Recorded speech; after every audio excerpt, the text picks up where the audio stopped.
Welcome to another edition of Backstage Pass, powered by the Sports Guys Podcast, with your host, Brandon Morrell.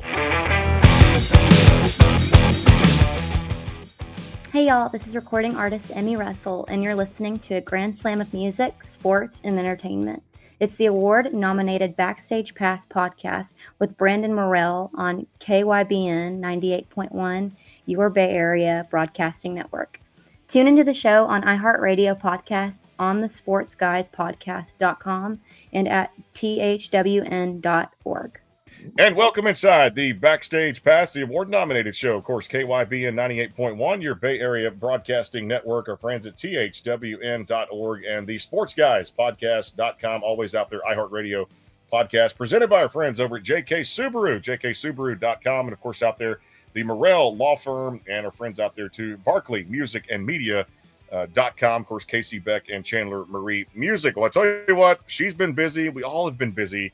We finally got a time here to sit down and talk with the super talented Emmy Russell here on the Backstage Pass, former American Idol sweetheart. I can say that too because she had one hell of a story on that very show. My friend, how you doing? I'm doing so good. American Idol sweetheart. I love that. I had to bring it up too because, you know, you had such a great story. And look, let's start right there. We'll get to all the music here in a little bit, and we'll talk about the new song that's coming out October the 24th, right there, a week before Halloween. But, you know, thinking back to that show, I'm sure you have a lot of great, not just memories, but what's cool about a competition like that, and I love it, Emmy, is you get to take a lot of friendships with you. And I know the competition is tough in itself. Talk about how that your process, how you got involved, you know, with it. When did you kind of know this was going to be, you know, a leap forward? Because it takes a lot of confidence to do a competition like this. So many people have just great musical backgrounds when they step on this platform. And I'm sure you learned a lot from this competition, right? Yeah, I learned a lot. So they found me starting off like from the beginning. They found me a couple years ago, and they sent me a DM on Instagram just saying, hey, we would love to have you, you know, like, would you be open to trying out, you know, for American Idol? So as a casting girl. And they found me through a song that I released with Songhouse called Skinny. And so Skinny went viral, and it was a song about eating disorders. And there was like over probably like 9 million 10 million on all like the TikTok and Instagram, everything kind of combined. And so they didn't even know that my grandma's Loretta Lynn. So they didn't even know anything about, I thought that that's how they found me. So I was like, oh, did y'all find me through like my grandma? And they were like, no, who's your grandma? And I said, Loretta Lynn. And they were like, no. Then, you know, I don't think the casting agent really knew who that was. And so I was like, oh, okay. And she was like, well, we'd love to have you try out. And I tried out in front of the casting people before you try it for the judges. And I got on a Zoom, and then I sang a song, and More Hearts Than Mine by Ingrid Andres. And then I went on the show, and they were like, so are you going to tell, you know, the producer told the producer and said, are you going to tell them that your grandma's Loretta Lynn? And I was like, well, I mean, if they ask me about my history or something, I mean, you know, I grew up on the road with her. So, I mean, for me not to talk about it, I'd feel like a fraud.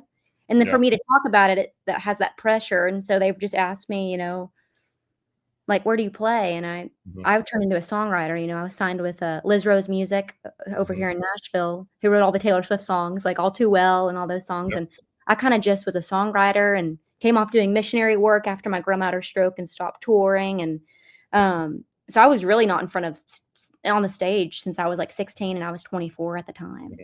And so, and these kids, like you said, they do, you know, even though they might not grow up in the family that I did, they have more stage experience. And so that was something.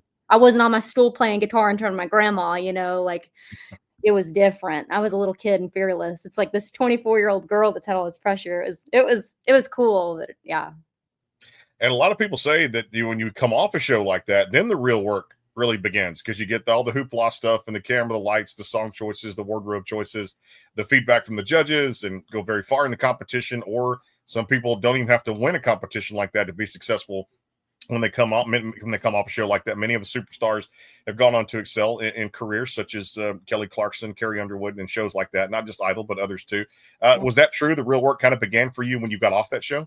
Well, funny fact. Well, Winona Judd, at the end of the finale, she was my finale person. And she was like, are you a mama? And I said, no. Long and behold, I didn't know I was pregnant, but I was pregnant and I didn't know that. And so we were all talking about like, are we going to sign? And like, I was going on a plan with just signing with, this group of people. And I didn't know if like it was just kind of like, are they going to sign me? And then I ended up saying, guys, I think we need to pause because I'm actually having a baby. Mm-hmm. So everything kind of went on hold for me for a second. And, I'm assigned to a talent agency. So I went on a couple dates with Megan Maroney after I had my baby. But I mean, yeah, I was having a hard time because I was like, oh my gosh, this is the time that you've got to rock and roll. And here I am, like a month pregnant. So. And talk about that change, because I can tell you this, even 5.5 years ago, it changed us for the better, no doubt. Always becoming a mom or a dad is just a great feeling in life, creating this little miracle, no doubt. And then watching it grow up. And I mean, now mine's singing all type, your songs, everybody's songs out there too, where she get her hands on great music out there. How has that changed you, both as a parent, as an artist too, at the same time? I remember watching the ultrasound, and that's kind of when it like something was, I don't know how it was for you, but like looking at that ultrasound, seeing that heartbeat and just like that little face, like it does. Like I didn't know that there was a compartment like that inside. And I don't know. It was the ultrasound, and they put the baby on you. I think as an artist, I think it made me want to write less miserable songs. You know what I'm saying? Like I remember rocking her and I was like, well, I don't want to write a breakup song right now. I want to write a song about, like, I don't know, I had a song idea called Only the Stars Watch. And it was about me just waking up at night and being with her and like just rocking her. And it was my first joy song that I've had in a long time. And so I think as an artist, it's just, I don't know, sadness isn't the only emotion that we should write about. We should write about like love and joy. And so I think that changed me as an artist. When you look at being a songwriter too, it's such that creative process, and a lot of people now get pitched songs and see kind of it's a personal fit or a personal connection. Of course, a lot of it now is seeing if they get pitched, somebody's either going to record it or not, but at the same time, you got to have that affinity, that love for the song too. What's your favorite part of just that whole songwriting process? I love writing concepts. Like, what's a great hook? Like, I love, like, let's write a good hook. And I want to write something truthful. So, like, I just really want to I just love, I don't know, and seeing it connect with you and then it connects with others. Like, I don't know, it's just really cool to me. To see that. Probably coming up with the ideas for the songs. No doubt. Let's talk about, you mentioned this female class. Megan Maroney is one of the ones, just killing it out there too at the same time. Of course, the queen bee is Lainey Wilson. And then you look at just a host of other females behind her now. How cool is this to see? And for you right there in that class with so many names, we could go through here, Priscilla Block, and like I said, Hannah Ellis, and all these, Ella Langley. I mean, these names just go on and on for this female category as of right now. That perception, people get, because it once was and maybe still is to some degree a male-dominated industry, but it's really cool to see the ladies of country music doing well. Give me some thoughts on that. No, I love Ella Langley. I'm a huge Ella Langley fan. Megan Maroney's a sweetheart. I love her. And like, you just see all these like sorority girls and like teenagers and like all these ages, like young. And like, I just remember being out there and like, I was the opener. So they were really looking for like the Megan. And you could just tell that everyone, oh my gosh, her fans are the best. Like, they're just so loyal. Like, I think that just says so much about the artist, like their brand, and just like be a girl's girl, And so I don't know. I love seeing, and I love Ella Langley. I love her voice. I love Lainey Wilson. Lainey Wilson is just country through and through, and there's nothing fake in it. I love her. So yeah, I love it. My grandma, she was all about women, and she pioneered that, and like speaking your truth as a woman and being a woman in like you said, a male dominated industry. So I think, I don't know, it's close to my heart. Well, you grew up around one of the greatest of all time, too, no doubt about it, and if not the greatest in that female category. You mentioned Loretta Lynn out there. How cool was that just from a young age to discover what she meant for country music? Obviously, Coal Miner's Daughter, one of the biggest hits ever in country music, live on throughout time when it comes to songs like that people will still play on vinyl records and play on any streaming services out there, too, and, of course, classic country stations to listen to it on. But what she meant to country music, and just kind of give us a little backstory of, you mentioned growing up around it, and being involved with this, and it was just so cool to see a lady go out there and just do her thing and just leave it all on stage every time, right? Yeah, no, my mom was her manager, her opener. So my mom brought me as a preemie, and so my mom was super attached to me because I came early. And so me and Mima I call her Mima, my grandma. Me and Mima were super close, and so like I went on the road with her as a baby. Like I was always the one that went on the road. Never all my siblings were like, "Why does Emmy get to go on the road?" And I loved it. Like I wanted to stay in the bunk. I'd always kick my mom out of the little the bus bunks, the little beds. That's what they call the beds and the tour bus. And I just remember me and Mima, like Mima always wanting to watch scary movies, and now I'm, having scary dreams now because she loved scary movies. She's crazy, but in the best way. And so yeah, just like watching her, I think it's because she was just my grandma. I just felt like, well, this is what grandmas do. I would leave Thursdays and Fridays of school, which is probably not good, and go on the road and come out and sing Twinkle Twinkle Little Star. I remember that being my first memory, was singing Twinkle Twinkle Little Star at 2 years old, and her calling me out, and just her looking at me and me looking at the piano player, and just a blurry crowd. And I think like people just loved her, and she always made people feel just like loved. Like she'd always respond to the crowd like, "I love you," or "I love you too, honey." Like she'd never miss one. She'd never miss one. And so I just think that the way that she was with her fans, she always called them her friends. She never really said like her fans. It was always like her friends. Her friends, no doubt. And I'm sure she got a lot of good fan mail out there too at the same time. When she got the fan mail, she answered those letters. Oh my goodness. So much fan mail. At the same time. She did a lot of great collaborations in her career, but I'm going to say for me personally, I love that era because of 80s, 90s, even 70s, 80s, 90s country was such a huge fan like myself growing up. And I DJ'd back in the day. All that music. Louisiana Woman, Mississippi Man still has to be. And what was it like? I mean, should tell you any good Conway Twitty stories? Gosh, she loved Conway. Apparently, I didn't know this, but he was like super shy. I don't know. You probably know the backstory behind. Yeah, I remember that. Super shy. And what's funny is like people think that like they kind of had like a thing or something. My mom was telling me about this, but it's my Grandpa Mooney.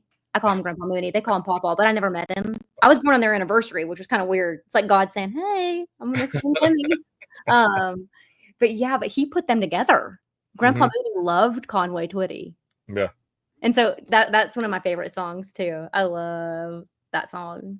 They poured their heart and soul out too. Well, I tell you what, we got to play some new music here. It's Emmy Russell on the Backstage Pass, KYBN 98.1, your Bay Area Broadcasting Network, THWN.org, the Sports Guys Podcast.com, and our friends out there too. iHeartRadio podcast just came out. It's brand new. We get a little exclusive here on the Backstage Pass. It's called That Girl. It's Emmy Russell coming right back here. Stay tuned. We're presented by our friends over at BarkleyMusicandMedia.com. Stay tuned.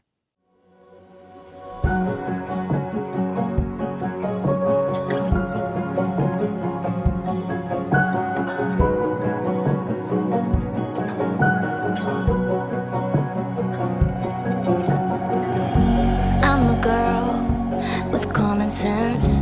I'm the girl who's home by 10. I'm the girl who always does the right thing. I'm the girl clinging to innocence. I'm the girl, swear it's not arrogance, but the right thing is the right thing. I swore I would never be that girl who waits by the phone hoping that he calls back. I wish I could care less. Instead I'm just a hot mess. I swore I would never shed one tear. My heart was never gonna wind up here begging to be loved back.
So have grace for the girl in the mirror, 'cause it's her first time falling in love.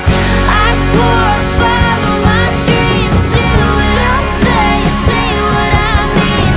Never let my heart get to my head, let alone be waking up in this bed. Give yourself grace, baby, baby. Give yourself grace, that girl. Give yourself grace, baby, baby. Even though you swore you'd never be that girl.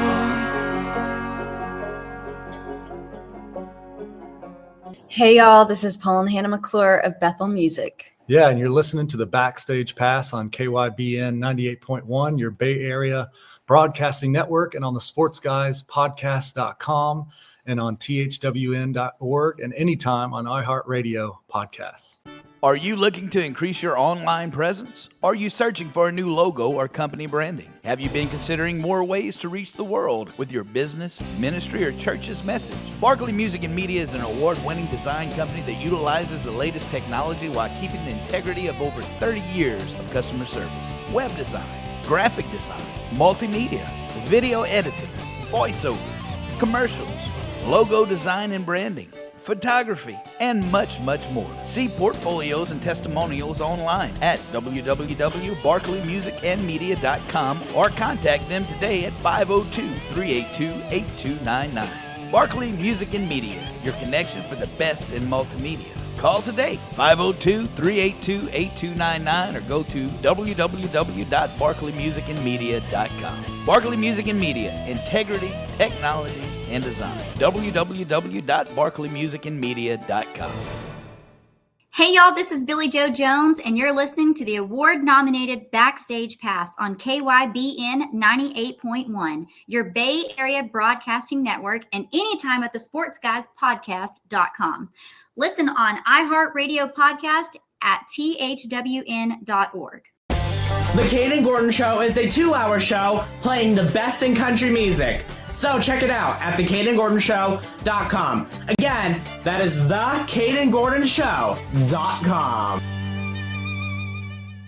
Hey y'all, this is Chandler Marie, and you're listening to the award-nominated Backstage Pass on KYBN 98.1, your Bay Area Broadcasting Network. You can listen to on thwn.org and on iHeartRadio Podcasts and anytime at the sportsguyspodcast.com.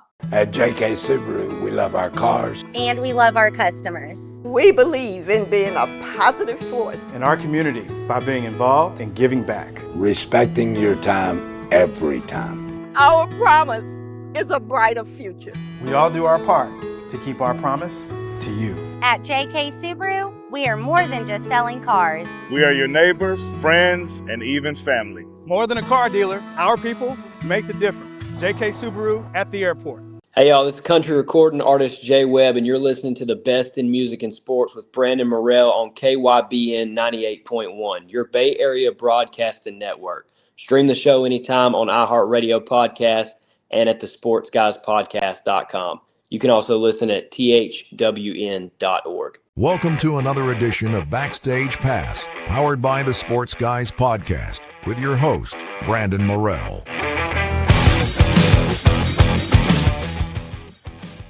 And back here, Emmy Russell on the program, the Backstage Pass. Of course, more great shows coming up through Halloween. And, of course, Thanksgiving. We'll take a little time off from Christmas out there, too. A lot of the Christmas releases are coming up now for artists. You'll be hearing about that shortly after Thanksgiving and into December. She's got enough to join us here, too. American Idol Sweetheart. I'm going to stick with that phrase here. Emmy Russell on the Backstage Pass, KYBN 98.1, your Bay Area Broadcasting Network. And, again, the sportsguyspodcast.com. thwn.org, and our friends at iHeartRadio Podcast. So congratulations on this single. Thanks for letting us play this. I love this song so much. How did this one come about? Tell us all about the arrangement here. Oh gosh. So I just remember just in the middle of my relationship, I just remember driving back to my mom's house. He had broken up with me like the 100th time, the guy that I was dating at the time. And I was just feeling like I completely lost myself. I underestimated the power of relationship. And I was like, I have betrayed myself and my values. And, you know, like I in the verses, it's like, I'm the girl with common sense. I'm the girl like with values. And like, how did I do this? How did I become that girl that waits by the phone? You know, like how did I get here? And yeah, it's just about kind of calling yourself out and being like, this isn't you. You're stuck in that matrix. And so, but how I have to have grace for that girl. And so, that's kind of what that one's about. That's a little short story, but yeah. Now, I forgot to ask that $1 million question. What's the little one's name and how old now? Taylor, and she is 8 months.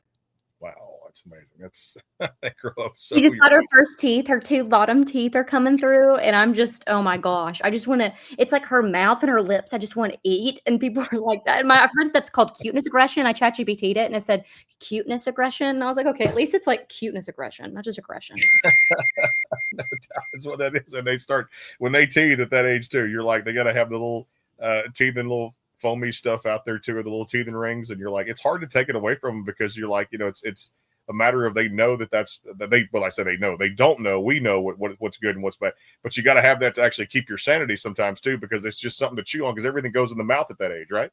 Yes, everything. Like, don't get the Legos. We take care of Tyler, my husband's nephew, as well. He's kind of been like adopted in the family, not adopted, but kind of, and I'm like, clean your Legos. She will put that in her mouth. So, yeah. Mine still, I want to say, was until about maybe late of the 3. She's 5 now. She'll be 6 next year. But I'm thinking it's like wait till 3, 3.5, maybe 4. She sucked her thumb, and we couldn't get her through that. I wish Taylor would suck her thumb. I think it's the cutest thing ever. So, and the other day we're walking out of the house. She's going to kindergarten, and we're like, she was getting something dessert or something. I guess she was getting the sticky stuff off her hands, and the next thing I know, she's like, she looked at me straight out of the blue, and at this age, the personality really comes out. Is she's like, yeah, Daddy, just wanted you to know, I'm not sucking my thumb, just getting the sticky stuff off my hands from the brownie or whatever. Goodness. She's trying to show you she's like a big girl now. Like, yes. That's trying to act like that. Every Friday's like a spirit day for their little school that they have too, and they get their face paint and everything. Yeah. And they always get the quote is, Daddy, did you put the money in my bag for my spirit day? Oh, it's so cute. You're in it. I'm in it. Yes, Daddy's girl hooked around the little finger too at the same time. And now, like I said, she's singing. You don't believe this now. She's singing your songs. Really? Any other country songs she can find. She just learns so fast. Such an auditory learner too. And of course, I mean visual too. But once she hears a song, she likes it. She's going to tell you. So the K-pop Demon Hunters is like the big thing for her now too. Yeah. She loves it. That is so funny. So cute. Well, tell her I said hi. I will have to send you a photo too. Yeah. Let you know what she's up to now. Like I said, it's just a cool thing to be a girl dad out there too. Hey, let's talk about this. The 3-song short album out there, which Tyler Ward was on. You mentioned Tyler there. I almost want to say Taylor, your daughter, but we should get out of here. Yeah, had some cool songs with that one. I loved Phone Call to Heaven. Oh my God, amazing! Just my faith and my family is everything to me, and unbelievable. And if anybody's lost a relative, they can really relate to that song and resonate. How did this one come together for Phone Call to Heaven? And tell us all about We Should Get Out of Here. Yeah. So Tyler had written We Should Get Out of Here. So that was more just like, hey, I feel like you're that girl. And I was like, okay, let's do it. And so like we had fun with that one. For Phone Call to Heaven, I actually got an invite. This girl, she lost her son. Like she gave birth to her son, and like only 2 days later, a few days later, he passed away. And so she started this kind of ministry. And she said, I'd really love a song for this. And we just kind of took it, and we're like, well, we can all relate to loss. And then I was telling Tyler I had a video idea, and like, what if we, had like a calling place where people could call and leave a voicemail to their loved one. And I just kind of recorded myself, and I said, Meemaw, and then I brought it to, because I lived with her. We were so close, and it was so painful, the loss was. And I just remember calling her, and it was really healing because you almost get to say what you couldn't. And we got like over, probably like 20,000 voicemails, 30,000 voicemails, something crazy like that. So it was a movement, and I love movements. I don't just love music. I love like transformation movements, healing. So yeah. And those stories. Yeah, those stories you get back from the fans, like you said, that is just amazing there. I loved your rendition last year. I believe this was May when it was released last year, this rendition of your song Redemption. This one. Love this song. Tell us all about it. Oh, thank you. So that one I written a few years ago, probably in a relationship. And I was just like, American Idol was like, show us your songs. And like some people get written for. And then for me, they were just like, we love your writing. Like, what do you have? And then I was like, oh, here's a few that might be interesting to you. And it was about relationship. And here I am. So it comes full circle again, no doubt. I love the fact that the new stuff just came out September 10th, and of course, we talked about this, and we mentioned that girl coming up here is October, but I got to go back to a little bit of September 10th. The Ordinary, 3 songs off of this one too, with Tyler too at the same time, and a lot of cool stuff on there too. You mentioned Phone Call to Heaven, but Ordinary was one of those songs you could kind of relate to if you come from that small town. Looking back, I mean, I love your album cover you'd put out with this one. Tell us all about that arrangement. Yeah, so Tyler's super logical. So he was in the YouTube space, one of the biggest like YouTube kind of singers on there, and he's really about numbers. So he was like, what is streaming the most right now? And so I was like, oh, Ordinary by Alex Warren. And then he was like, we got to do a cover of this song. And so we did like a country cover of it, and it was so fun to do just because it's such a great song. It really is, no doubt, too. Well, looking back, I know we're in this last quarter of 2025. You mentioned the new song, That Girl's, across all the DSPs. Advise everybody to go check it out there, too. And of course, you heard it here on the show, here on the Backstage Pass. But looking ahead to 2026, looking to kind of break out more for what you can tell us. And there's a lot of things you can't tell us when it comes down to, projects, things like that working on. And I always say we're not looking for the exclusive here on the show, but if you get one, it's great, too. But I know, look, everybody's talking about closing this year. Looking forward to 2026. I think about it from my business standpoint here, from the radio show too, for what I want to accomplish. You set goals for yourself and you set little metrics and you want to check all these boxes. What are you most looking forward to close out this year and going into next year? Well, fun fact, I am going to be releasing an EP in January. So I'm really, really excited. It's going to be my first EP I've ever had. I've never had an EP. So it'll be my first one. I'm going to do 3 songs. And they're just all my music. No one's on them except for me. So it's like really exciting for me because I'm like, oh my gosh, this is my first project, and it's called That Girl. And so I'm really excited for that. And I'm going to try and do like a secret like house party kind of thing for like people that have followed me in October, and invite like handpick some people maybe on my Instagram or something and be like, hey, do you want to come to my, my EP release, but you get to listen to it before it comes out. And so I'm planning on doing that. So I'm really excited. You should be too. Looking forward to that too. We'll have to have you back here on the show to talk about that once it's released too. Please, let's get to some fun stuff too. I love college football. It's that time of year we're talking about, favorite teams. And for me, it's like the Texas A&M Aggies because I love the Aggies so much. And then NFL, it's the Arizona Cardinals. For you, I love college football, but I got to ask you about football fan yourself, the favorite teams and kind of who you root for. Okay. Well, I'm a huge Bronco fan because my husband's from Colorado. So even though Broncos have really struggled, I know they struggled, but I'm really proud of them though. They really I love Bo Nix. Bo Nix is freaking awesome. He's doing a great job, but I don't know how they are doing this year. But I don't know. I'm excited to see who goes to the Super Bowl this year though, because I've heard Kansas City has, kind of, there's a few games that they did lose. So I'm like, oh my goodness, is Kansas City just going to be it for the next 3 years? And Tyler was telling me, no, like people age and like they start like, it's the new guys. And so I was like, wow, I wonder who's going to win this time. So we'll see. I also like the Miami Dolphins. Yeah. I think they're great. They're a really good team.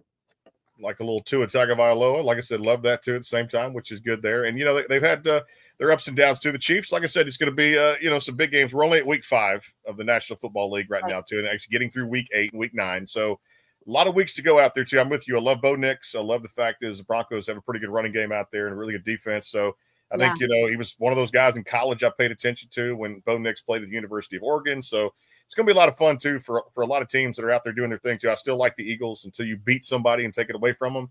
Philadelphia is going to be a strong team to beat. And I'll tell you what, they're super talented. And then one of the teams that I kind of expect more of the breakout, kind of a quiet, like 4-0 start now.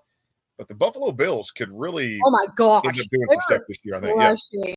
I like them too. Yeah. I like them. But they went against Colorado. And I was like, oh, I don't like you. But then whenever I see them play, I'm like, y'all are gifted. They're gifted. Who's the one guy that he played both? He was in college. What's his name? His son there's Shadoa, and then there's this other Hunter. What's his name? You're talking about Travis Hunter. Yeah, Travis Hunter. Shedeur Sanders. Yeah. He's ridiculous. Good player. So I'm like excited. I haven't actually seen a game with him playing. So how's he doing? Do you know how he's doing? I think Travis has had a couple of games. I know they've got, like I said, the Chiefs coming. Jacksonville's kind of one of those teams right in the thick of it there too, as well. At the same time playing the Chiefs. and then got some games coming up over the next few weeks too. But it's going to be any rookies are going to have their ups and downs for the first year in pro ball. So this is going to be. But Hunter's an explosive player. He won that Heisman Trophy award too. So it's exciting times. And of course, hey, look when your dad's primetime Deion Sanders. That's oh my gosh. Good thing to have. I understand. I was like, this isn't even fair. It's so intense and all the pressure. But goodness. Prime we'll see what the lowly Cleveland Browns do too. I just made a change at quarterback. Got Dylan Gabriel in there too. So Shador's going to have to wait his time and hopefully be that starting quarterback for the Cleveland Browns one day too. All right, let's have a little fun with this one. When you get a chance to have a little downtime and you're not, like I said, kind of sitting there doing music. I'm obviously being a mom takes up a lot of your time too. But there are other fun things that you love to do, spending time with family, going places, travel, eating, stuff like that. Tell us about it. I love going to Colorado. I'm literally bringing it back to the Broncos.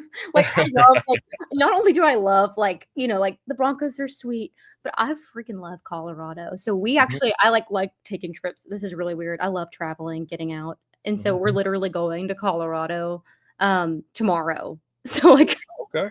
So, I mean, I love spending time with God. I love opening my Bible. I'm such I just love it. I get lost there. Fun fact, I was a missionary for 4 years. And so that's one of my favorite things to do. And I really wanted to go to a prayer school for 3 months and just kind of get deep in my faith and just kind of bring it back and produce music from that space. And so honestly, that's probably my favorite. Of course, I'm not perfect, and sometimes I don't read and I don't feel close, but I know that's kind of where I feel most alive. So yeah, my best friends, I've got a best friend named Maddie. We always hang out, go eat.